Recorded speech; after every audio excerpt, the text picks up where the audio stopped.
You ever look at your browser tabs at 4 p.m. and just feel exhaustion? You got a funnel builder open in one window, course platform somewhere else, and chaotic WordPress backend just pulling it all together. You started this business to build something meaningful, but lately, your actual job has become moving data from app A to app B and then hoping that your automations don't snap overnight.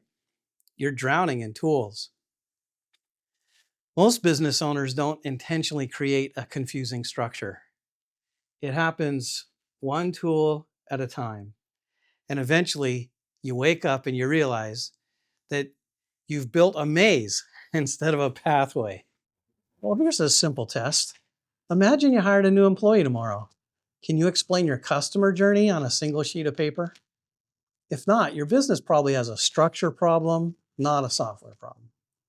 If your team's confused, your operations feel chaotic, don't feel too bad. You're not alone. But the worst part of all of that is the business is probably being built on platforms that you don't actually control. So here's a counterintuitive way of thinking about it. You cannot software your way out of an operational problem. Let's break down, why does your business feel so scattered? And I'm going to use a hub-centric business model, and we'll think through this together. Yeah, I read on Reddit and forums and in mastermind groups, other entrepreneurs venting about this exact same thing. They call it software fatigue. It comes from this line, there's an app for that. So you need to capture leads, buy a tool. You need to host a community, get another one.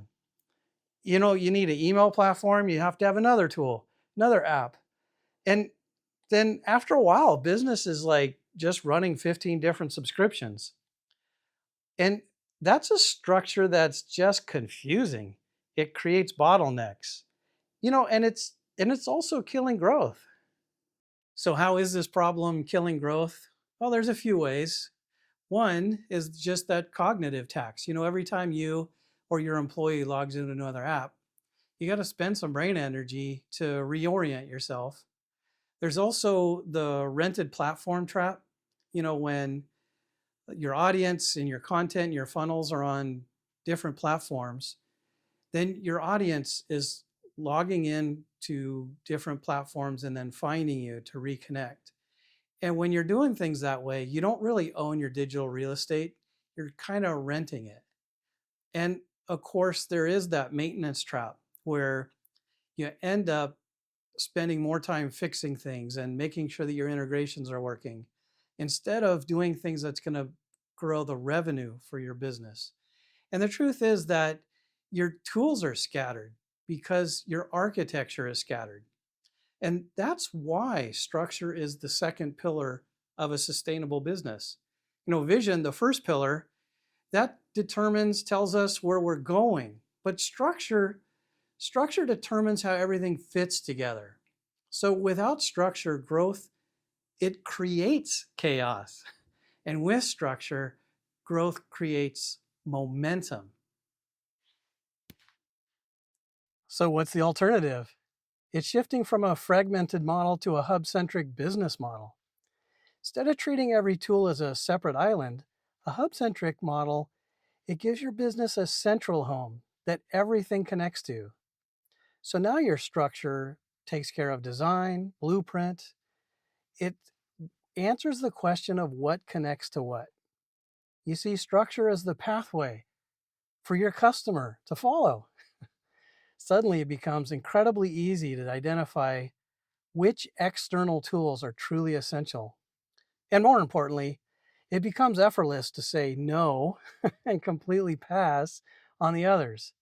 If a tool doesn't seamlessly feed your hub, doesn't get a seat at the table, you cut the digital clutter before it even enters your business. So how do you actually transition to this model?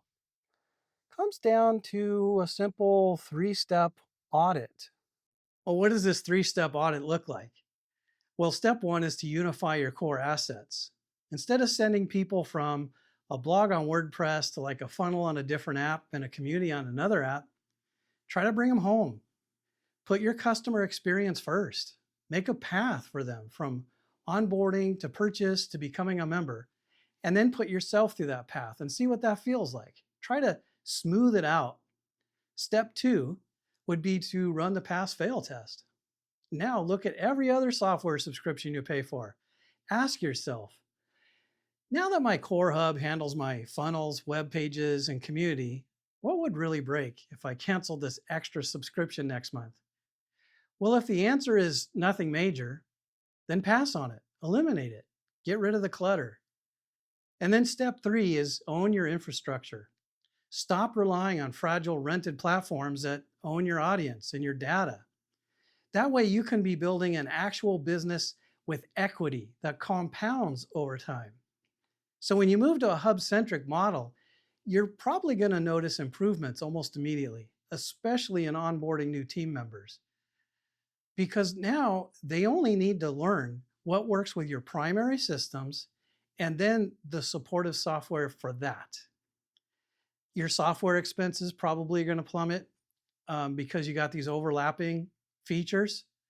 But even if it doesn't, the most important thing is the mental fog lifts. You regain a true bird's eye view of your metrics, your sales, and your people. You go from feeling chaotic and disorderly to feeling completely in control of your digital destiny.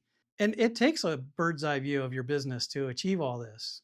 And it would help if you could also use a platform that's designed for a hub-centric business like eStage to house your content, your courses, and your community in one place. The goal is to have an organized business that doesn't limit your growth. Well, so to wrap all this up, stop trying to fix a disorganized business with more fragmented software. Simplify your architecture, own your digital headquarters, and let go of the rest.